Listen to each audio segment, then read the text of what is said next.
Hello and welcome to this edition of China-US Echo Talk, live streamed on CGTN's global digital media platforms. I'm Guanxing. It's been a tumultuous year for China-US relations, although tensions remain high between the two countries for most of 2021. Things improved in November with a virtual meeting between top leaders. Now, how should the two countries build on the momentum to address common challenges, such as the Omicron variant, inflation, and climate change, and avoid competition from veering into conflict?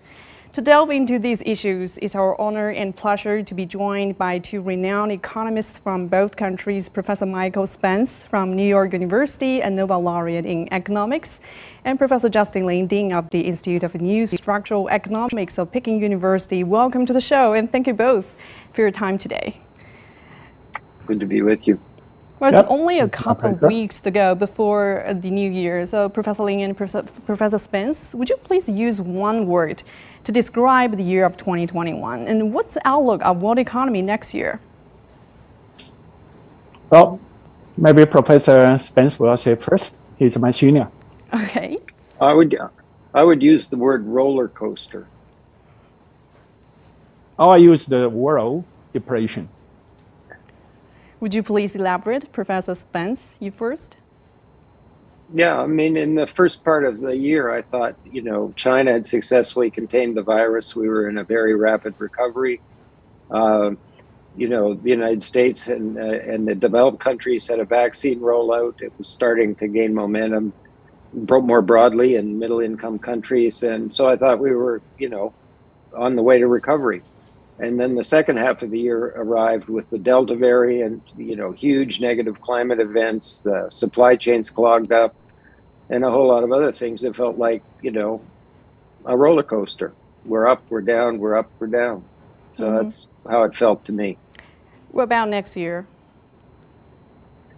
Next year, I'm, somewhat more optimistic. I mean, I think there's a reasonable chance that we'll get the virus under control. And move on to some really important areas of cooperation. I mean, it's easy to have a negative view of that because we've been going the opposite direction for some time. But I think there's a growing awareness that there's some really important problems and issues to challenge where we have common interests.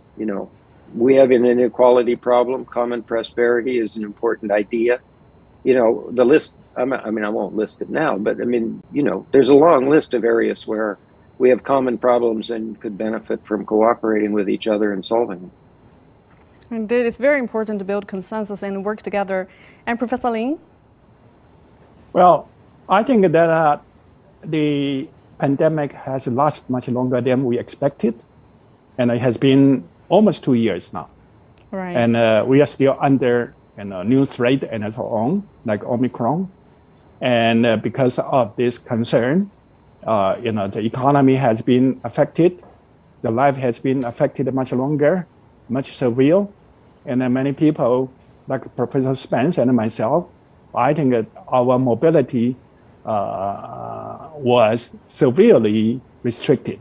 And I think not only for people like us in academics, I think also in the business community and daily life, and as well as the economy, was affected negatively in most parts of the world. So I think that overall, I think it's quite depressive. What about your outlook for next year? Are you also optimistic?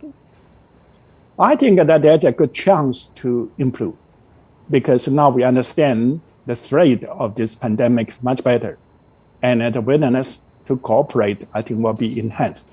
But because of the high-income country, they have basically vaccinated all their population, and they also have the capacity to produce vaccination for the developing country. And we also see facing this kind of global challenges, unless we cooperate and left no one behind, otherwise the threat will be there. And the lesson will also help people to see the benefit of cooperation. And also, like the US and China, in the last year, the tension was quite, in a way, getting worse. But at the end of the year, we see the virtual meeting between the president of both sides, and we also was able to sign joint statement for the climate changes. So there's some good sign for next year, and I hope this momentum will be maintained. Right, so both of you stressed on the importance of cooperation. We know that 2 years on since the pandemic, the world economy is still not out of the woods, and new coronavirus variants, as you mentioned, and also complicated by supply chain crisis, inflation, and these challenges could still derail nascent recovery. So what can be done to facilitate world economic recovery, especially by China and the US, the world's two largest economies? Professor Spence? Well, the item one we've already talked about, which is get rid of the pandemic. So at least its contribution to kind of continuing problems in the supply chain, like closing ports, like, shutting down certain manufacturing facilities, et cetera. That's kind of item one. I mean, beyond that, I think it's going to take a while for the supply chains to get uncongested. There's a lot of talk about, well, we're going to solve this problem in the longer run by sort of doing everything ourselves, the self-sufficiency argument.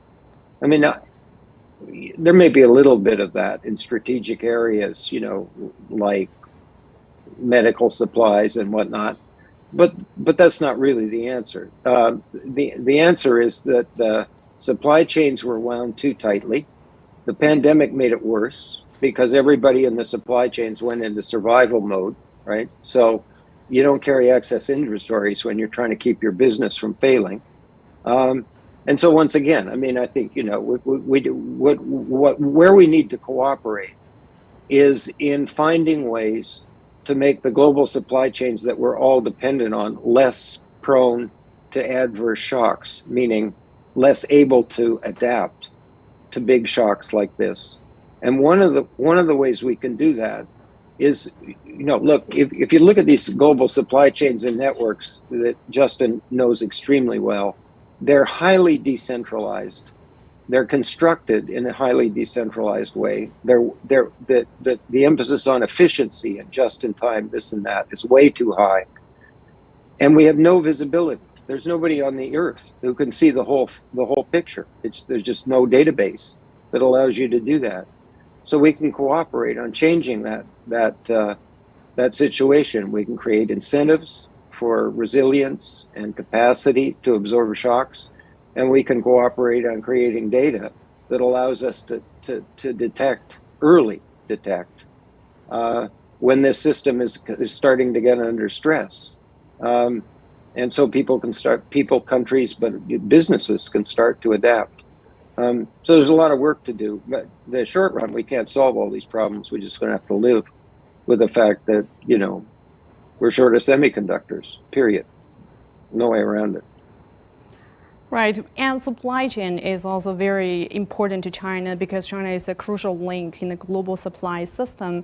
Professor Lin, what do you think about the supply shock, the pressure of supply shock mentioned in the just concluded Central Economic World Conference on China's economic outlook next year, and what can be done to alleviate this crisis? I think that overall, except for in some strategic areas, certainly we need to have concern of national security or economic security, and that we need to enhance our domestic capacity to supply that. Otherwise, I still think globalization will be the best way out for China and for every country. And in the global supply chain and so on, certainly it may be interrupted. But to build a trust during the crisis time and without interfering in the supply chain, that will be a much better solution than to build up across the economy, rely on everything by the domestic supply. The cost that will be too high for everyone. So in your opinion, what will drive China's economic growth next year? I think that this year certainly we face some kind of downward pressure. It's real. And certainly there are reasons for that. The pandemic, the precaution of the pandemic, that certainly affect the production and also the consumption pattern that put a downward pressure. And secondly, the Chinese government, in the first quarters, because the growth rate seemed to be so robust, and it gave some room for China to implement some policy which will be desirable for the long term. For example, to control the likely bubble in the real estate sectors, and also to advocate the carbon neutrality, carbon peak, and that policy for that will be desirable for the long term. But at the same time, I think the implementation seems to be need to have some kind of coordination. If you put all those long-term desirable policy and implement that simultaneously, immediately, certainly it's going to have a negative impact on the short-term economic growth. And that kind of negative impact may affect people's confidence. So I think we need to, adjust a little bit and on the one hand, firm on the long-term goals, but we need to, have a good implementation strategy about how to carry out those kind of long-term goals. I think that's for this year. And next year, I think that, some kind of government support in terms of fiscal support and monetary support for the investment in the infrastructure, for the investment in the provision of public housing, and in the investment in the new type of infrastructure, for example, 5G and so on. That will be desirable. So, Professor Spence, what do you think about China's growth potential? Well, China's growth potential is very high. I mean, China's avoided virtually every mistake you can make in the high middle income category. So it's, in terms of innovation, technology, it's powerhouse. But I agree with Justin. I mean, a kind of short version is, if you have a lot of long-term agenda items, don't try to do them all at once in a very short period of time. So I think, there's some headwinds. One of the things that, as an outsider, fascinates me is this challenge of in the financial sector, and this affects real estate, of preventing a kind of systemic problem, which they can clearly do. They know what they're doing and they have the resources to do it, but they also want to encourage responsible behavior with respect to things like debt and so on. And so I think they're going to, so they're trying to thread a needle in a sense. They're trying to sort of let enough people get hurt and fail on the equity and debt side to send a lesson that we're not going to bail everybody out every time, without triggering some kind of, bad outcome with respect to the economic growth.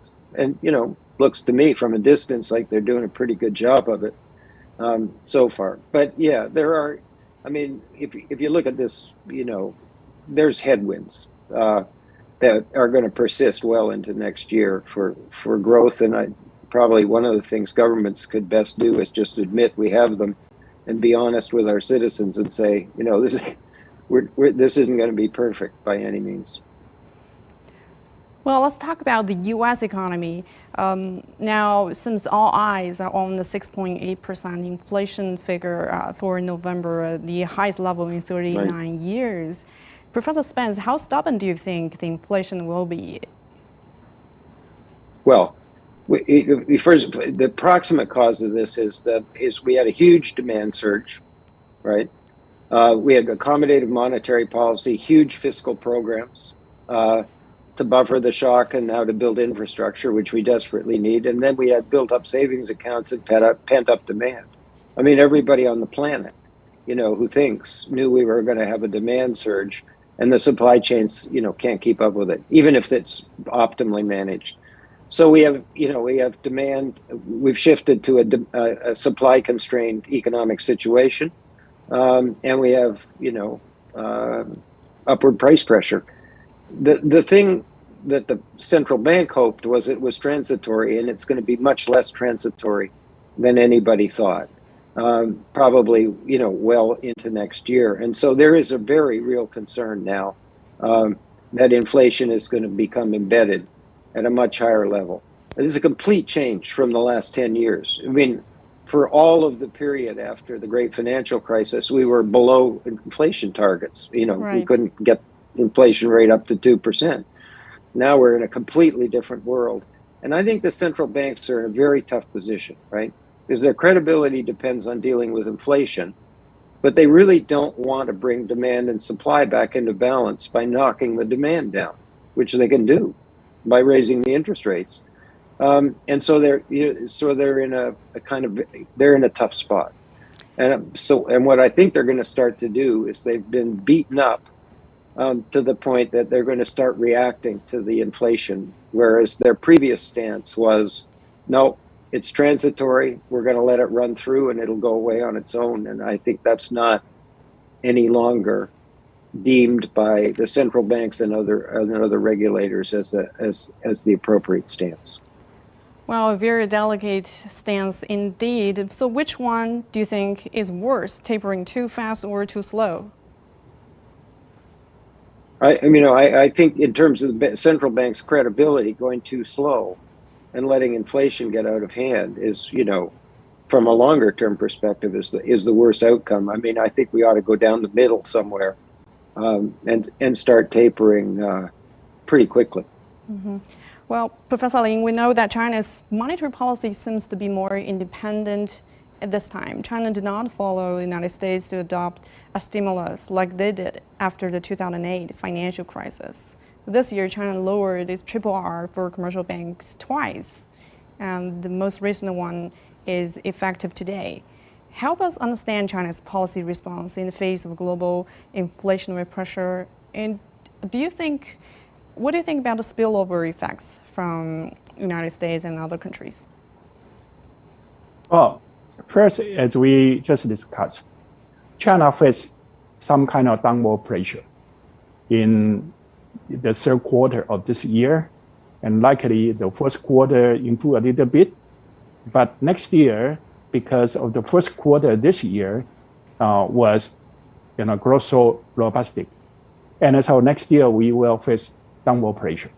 So under this kind of situation, certainly we need to have more expansionary fiscal policy and also flexible monetary policy.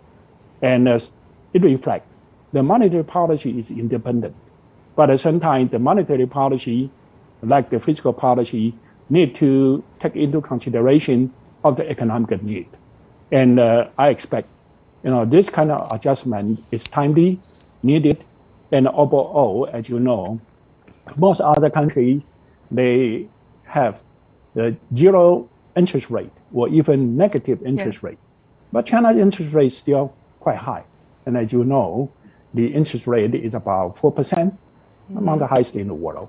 And I think there's some room for lowering down the interest rate. Similarly, the reserve ratio.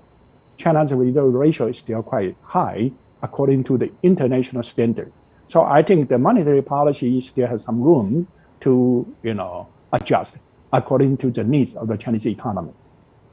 When you talk about the interest rate gap between China and other countries, are you worried about the appreciation pressure of the Chinese yuan? Certainly, the market will decide, the currency will appreciate or depreciate. Overall, I think if China continue to have a very high growth compared to other countries, we will see the appreciation pressure. But, the exchange rate is determined not only by the economic fundamentals, but also by the policy in other countries. Supposedly, if there's some concern about the stability of the growth in other major countries, and China is more stable, and under this kind of situation, we are going to see appreciation pressure on the Chinese currency. But overall, I think, the fundamental is more important than this kind of short-term fluctuations. Well, most of the 2021 witnessed tensions between China and the U.S. Well, things improved a bit in November, but took another turn for the worse, it seems, in December. What's your view about evolving China-U.S. relations and impact on the future of world economy, Professor Spence? It's a very big subject. You know, I guess what I would say is there are significant costs, including to other countries, if we continue down the road that we've been on in multiple dimensions. You know, so for example, you know, the old rules of the road, you know, let's call it in the pre-digital era, were not particularly adapted to the era that we're in. We have to rewrite those rules. And you know, we're not really getting on with it now. So we've talked a lot about areas where we could cooperate. I mean, I think, you know, I don't know how to forecast this, but if we stay on the road we're on, some of it's inevitable. Let me just say, I mean, in the area of the dual use of various technologies, we are going to have strategic sectors. We are going to have reviews of investment flows and stuff like that. That's normal. Maybe there'll be a bit more of it, but we shouldn't worry too much about that. But you know, the risk of, you know, some real separation of our financial sectors, for example, you know, because of actions on both sides. You know, the Americans don't like the disclosure requirements the Chinese authorities are willing to accept. The Chinese, you know, have similar concerns from the American side, delisting companies, etc. A somewhat fragile mechanism for allowing capital flows into the Chinese economy from outside using this so-called variable, you know, interest entity, etc. I mean, there's a lot of things that are on the agenda to be shored up, and we, you know, I mean, I guess people like Justin and I shouldn't speak for him, are in the category of people hope we'll just get on with sort of solving these problems by talking to each other. Indeed. And Professor Lin, do you see a bigger risk of decoupling? Well, first, it's a pity. You know, we discussed there are so many challenges in the world that require cooperation in the world, especially the US and China, because we are the number one economies and the number two economies, and we are the foundation of the global, you know, economy and governance. And so it's a pity to see the tension rising, but unfortunately, it might be a fact of our life, because the tension partly related to the rise of China, and certainly China has the right to continue to grow our economy in order to improve the different standard and the well-being of the people. And because we have 1.4 billion population, if the income level in China continue to rise, the economic size of Chinese economy and its weight on the global economy will increase. That's something we cannot, you know, avoid. And if the US see this as a threat to its power, no, nothing we can do. So under this kind of situation, I think the tension will be there for some time.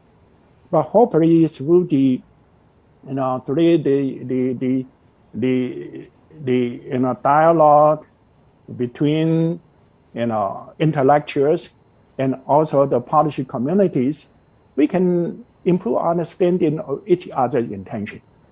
There are some areas I agree with Professor Spence. Like you have strategic concern, we can respect that because we also have security concerns. But other than that, we should cooperate, because cooperation should be the way for solving so many challenging issues in our own country and in the global economies. And I hope the rationality will prevail. Well, it's almost a year since President Biden took office, but since the administration still lacks a clear policy regarding China-U.S. trade relations, and most of the trade policies are inherited from the Trump era, despite criticism that high tariffs exacerbated supply chain crisis and further fueled inflation. So, Professor Spence, what is your take on that? This is going to sound somewhat pessimistic along the lines of what Justin just said, but I think the foreign policy agenda in the United States is shifted from some kind of balance between national security and economic agendas to almost entirely, driven by some version of national security. And as a result of that, there's been inattention to the economic agenda on the American side, and I think the cost of that is, we're not getting on with the areas of cooperation where there's clearly not only mutual benefits, but benefits to everybody else in the world as well. So that's kind of my take on what's going on. And unfortunately, at least in Washington, this shift to focusing on strategic competition as opposed to a better balance between strategic competition and strategic cooperation is a view that's shared on both sides of the political spectrum, Republican and Democrat. They don't agree on a lot of things, but they seem to agree on this. And I think, then there's, the question is, can we shift that balance back in the direction of a more sensible, balancing of our economic interests and our security concerns. Mm-hmm. Professor Lin, do you think the two sides should start talking again on this issue? How should the two sides engage? I think that first, I hope people will learn from the experiences, because we know that the tariff rate on the China's export to the U.S. does not help the U.S. at all. At the beginning, they hope this tariff will help to bring the job back to the U.S., and after then showed it did not occur. And this tariff only raised, the cost of goods that the U.S. buy, no matter it's from the U.S., from China, or from other countries. And that put on an inflationary pressure on the U.S. But if the inflation cannot be really, managed, either the Federal Reserve will lose its credibility, and it's not good for the U.S. in the long run. And if the U.S. want to, the Federal Reserve want to control the inflation rate, they may have to introduce the tapering. And if they did not manage that well, that may cause some kind of financial crisis. And certainly that's not good for the U.S. and also for the world. So I hope that the U.S. the policymakers and the intellectual communities in the U.S. will learn some kind of lesson from the experiences in the past few years and come into more rational understanding about the need to have a cooperation between China and the U.S. and for the world. And I hope, that kind of ability to learn, that kind of ability to understand the reality would be the important foundation for the policy making in any country. Mm-hmm. I think U.S. Treasury Secretary Janet Yellen made the same point, but it seems the politics between the two sides really complicating the issue. Well, the United States and China are profoundly at odds on how economies should be governed. So what do you think about the differences? Professor Spence? I think there are inaccurate and unhelpful views on both sides. On the American side, the view, is that China is sort of aggressively trying to expand its influence in multiple dimensions. There's lots of people who, don't understand governance, the relationship between the state and the economy in China. Because they don't understand it, they think China, because the state presence is an important factor in the growth and development in China. They kind of think they're cheating because the system's different from ours, etc. And meanwhile, we're sitting there in a relatively polarized situation in the society, and so you shift over to the Chinese side, and there's a view in China that the American system is failing, which I think is probably a little premature, at least. and so on. So I mean, I guess the simplest way to sum this up is, there is not a single right way to govern a country, right? Right. We have different values and different cultures and different institutions, and there's probably lots of different ways to get the job done. And I think if we want to move to a more healthy kind of relationship, probably one of the most important propositions to accept is that China's found a very successful way to run its economy, and the United States one is, while we all have ups and downs, has been reasonably successful.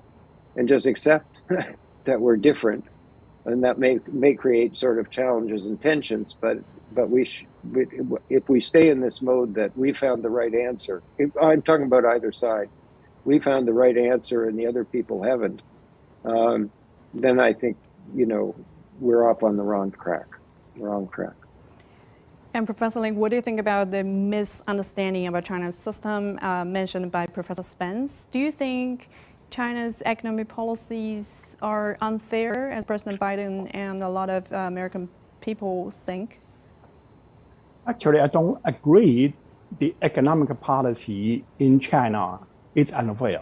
Maybe in some individual cases, you can, if you do not agree, you can go to the WTO to have arbitration. And other than that, I think overall, the Chinese governance certainly it's different from the textbook we were taught. Those kind of neoliberalism, those kind of trust on the market, and to think any government intervention is wrong. Certainly China is different from that. But if different that is bad, China economic performance will be very poor. China will be punished.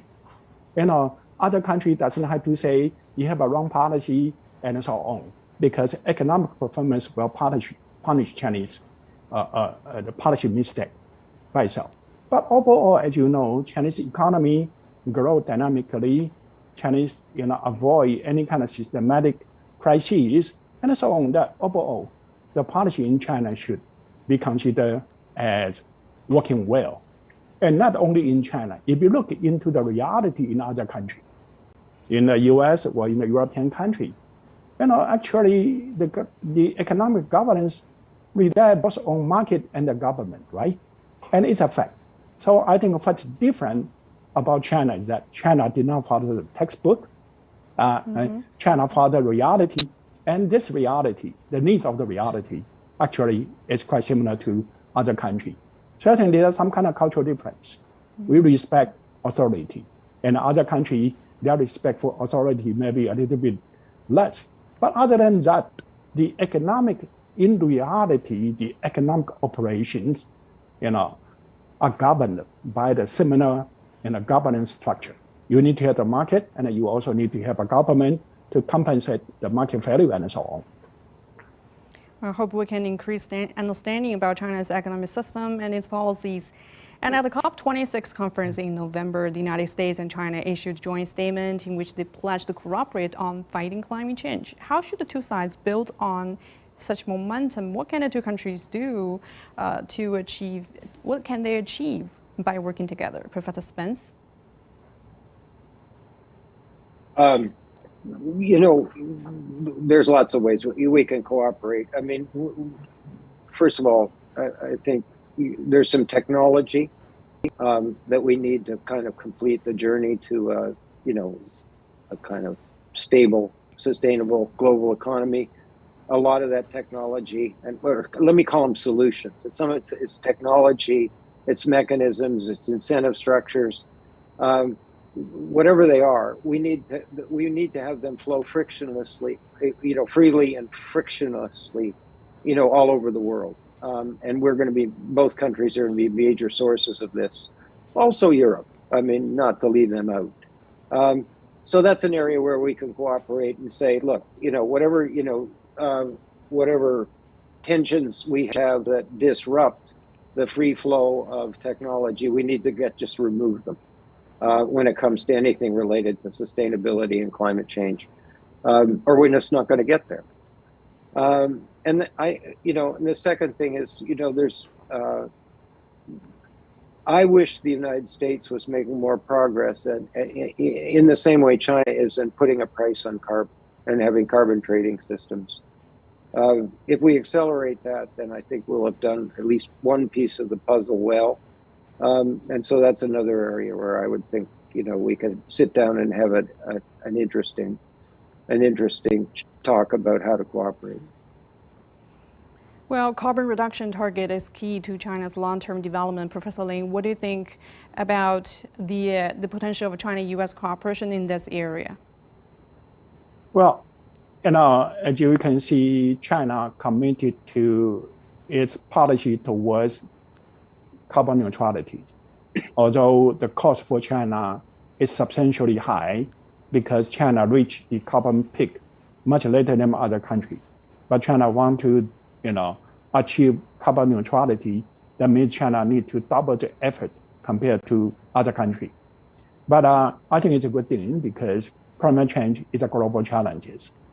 China cannot avoid that just taking care of our own domestic effort. But the Chinese effort will contribute to the global efforts. And we have so many other global challenges. Pandemic is one issue, poverty other issue, terrorism also a big challenge to the world, and how to help the developing country to really to achieve the SDGs so they can address the issue of poverty, hunger, and also have the means to cope with the other global challenges. I think all those kind of things require cooperation, and it gives me a little bit confidence. If under this tension that we observed in the past years, but we can still come to a joint statement related to the climate change. That means economic rationality still working, and I hope build on that we can step by step addressing one issue after another. For example, pandemic might be the next one. We can have some kind of joint efforts, and then other issues like poverty, like to help the developing country build the infrastructure, paving the foundation for their growth and job generation. And by that, maybe we can understand each other's motivation better. And we can see the growth in China is not only good for China, but the growth in China will also be good for the US and the world.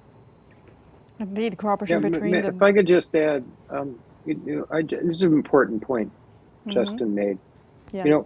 Just the simple fact that the United States and China got together and were part of the agreement to attack this problem aggressively is just by itself is enormously important, because if either the United States or China drops out and says we're not interested in this, you can't solve the problem. It's completely demotivating for everybody else in the world to participate in the process of reducing our greenhouse gas emissions. So that was a major step forward, I think, and I hope it sticks. And I also agree with Justin. I mean, China still has a lot of growth to grow. So getting to carbon neutrality on a relatively short time horizon is a major commitment. I think China's carbon emissions are going to peak before 2030, which is a very important milestone in this journey. And so that's a major achievement by itself. Indeed. Well, China-U.S. cooperation is a very positive sign, and that gives us much needed optimism for new beginnings, new hopes for the next year. Well, we have to leave it there. Thanks again for sharing with us, Professor Michael Spence from NYU and Professor Justin Lin from Peking University of China. We really appreciate it. And that's all for this edition of China-U.S. Econ Talk on CGTN. I'm Guanxin in Beijing. Thanks for watching. Until next time. Bye for now.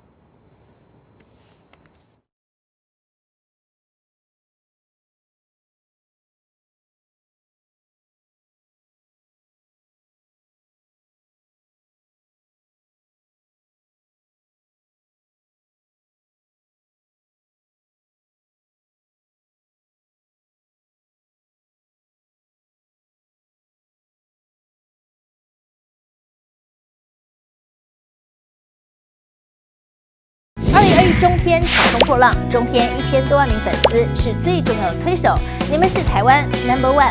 在台湾新闻类的频道中，中天新闻频道粉丝互动率是友台的2倍到4倍，粉丝点赞率更是友评的10倍以上，喜欢比率高达99.3%，高于友台。若以政论性节目来看，正常发挥的粉丝互动率比友评节目最多多达6倍，点赞率更是领先3倍到12倍之多，喜欢的比率99.3%，仍然完胜友评节目。中天家族频道在过去将近1年的时间里，获得了超过8800万个赞，被分享超过1000万次，不含直播聊天室的留言超过600万次，会员数在台湾名列前茅，粉丝抖内鼓励也是中天人前进的重要动力来源。转型到网络后的中天，仍专注做好新闻内容，获得广大网友肯定。有中天，有真相，重大事件看中天。